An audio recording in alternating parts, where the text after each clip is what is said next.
today's episode, we're going to talk about some of the aspects to consider when you want to lose weight.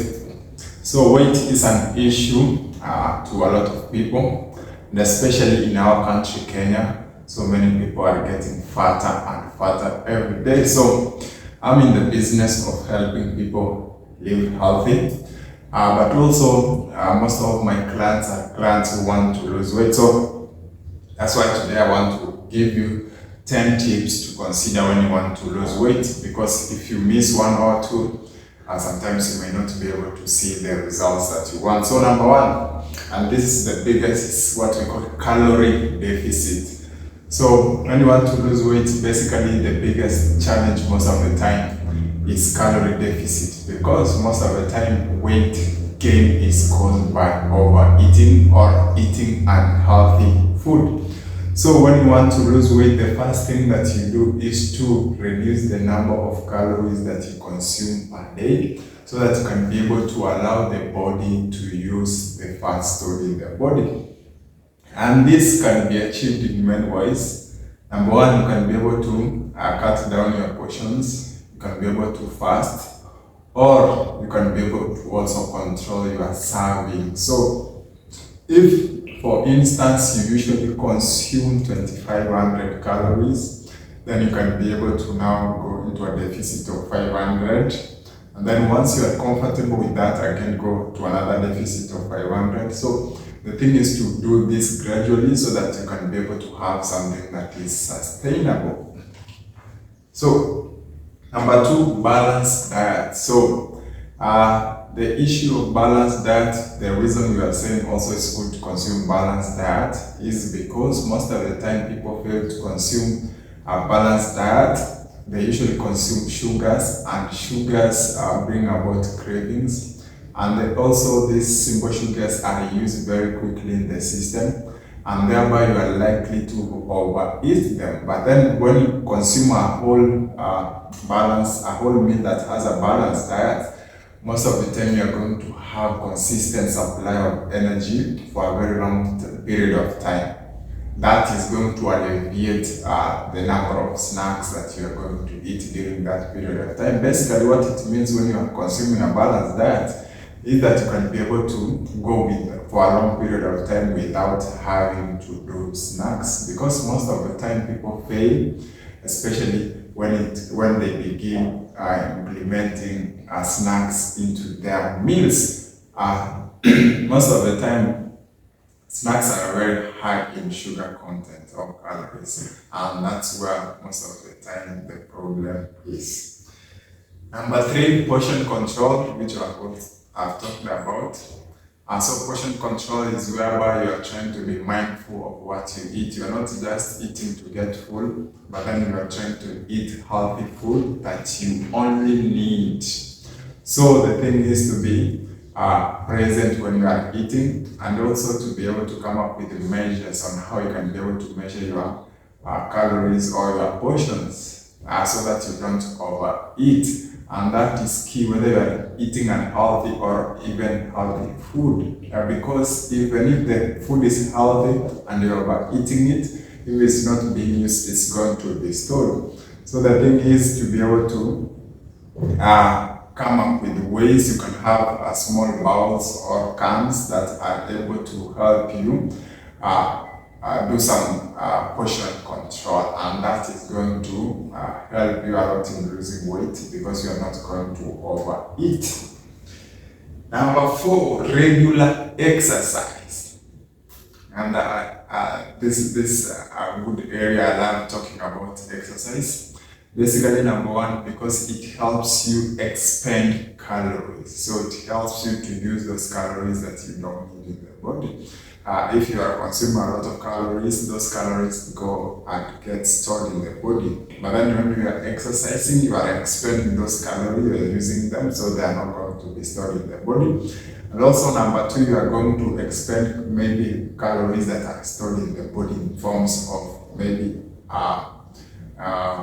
in terms of energy that's stored in your muscles, in your liver. And also sometimes now at some point it's going to break down the fat stored in your body for energy. So that's one thing. And then number two, of course, you are going to build some muscle, which is going to improve your metabolism. And then you are going to be stronger. We also need you to be strong, and that's a good exercise for good benefit for exercise, and also that's good for your body. If you are stronger, then better. And also now, of course, it's going to improve your cardiovascular system, so you are going to breathe better, you're going to improve your endurance, and you are going to have a strong heart, and also lungs and so on. So there are so many benefits of exercise apart from let's say expending calories, and that's going to make you be healthier and lose. If you are expending calories, then you are going to lose that weight. Number five, consistency. It is good to understand that most of the things in life can only be achieved by being consistent at them. So you have to be able to find a routine whereby you can be able to manage and be at it for a very long period of time in order to see results, because results take time, trust me.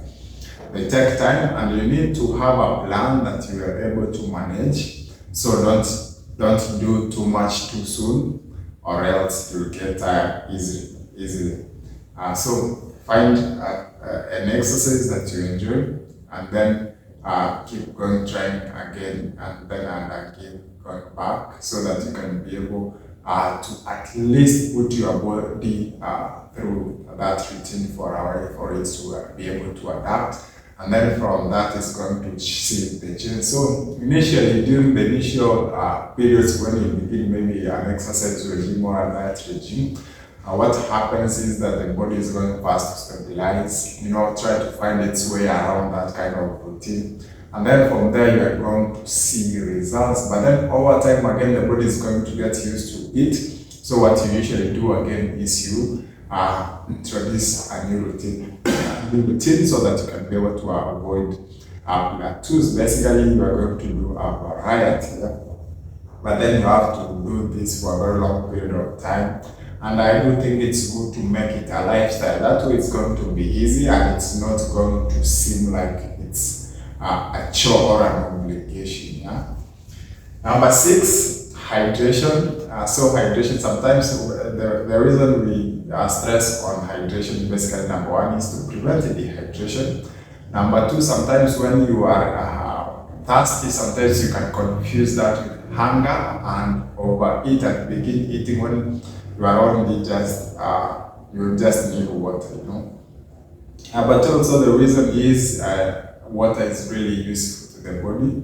It helps, of course, in blood volume. It helps, get the waste out of the body and so on. But also it helps you feel fuller, so that you don't have to overconsume unnecessarily. You don't have to overconsume food unnecessarily.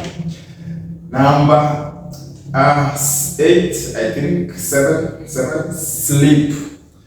So for someone who is having a challenge of weight, sleep should also be a priority. So quality sleep, 7 to 9 hours of good quality sleep.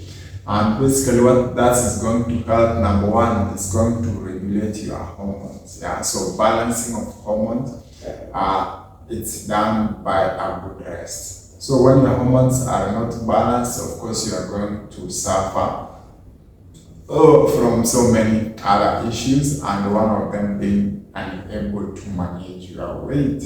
So sleep well. Most of these things happen also when you are asleep. Now, and then number 8, stress management.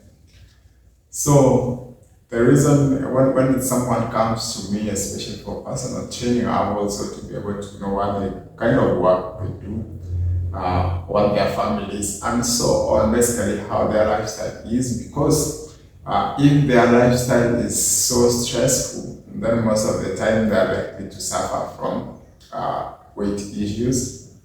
The reason is most people, when they are stressed, they try to do emotional eating. That is, they usually don't have a good relationship with their food.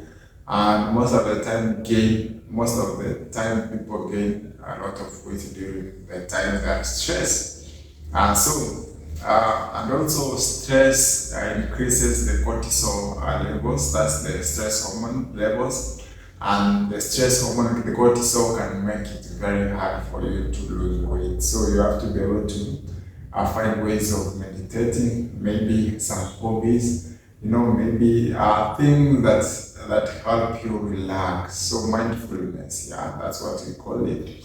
And mindfulness, what it does, it helps you to calm down, yeah, so that you can be able to be stable. Because when it comes to mental health, peace of mind is really paramount, and that's going to help you a lot in balancing your hormones, in how you behave towards other people, in how your hormones respond in the body, in how you're going to be able to carry yourself around, and that affects everyone around you. Yeah. And also some people may self-harm themselves, but then when now we're talking about weight issues, people are likely to overeat because that's kind of a coping mechanism for them.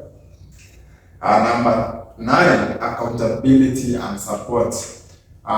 You always see most people having gym partners, others have trainers, others and so on. So it's really good to have someone let's say family members or a gym partner or a fitness trainer.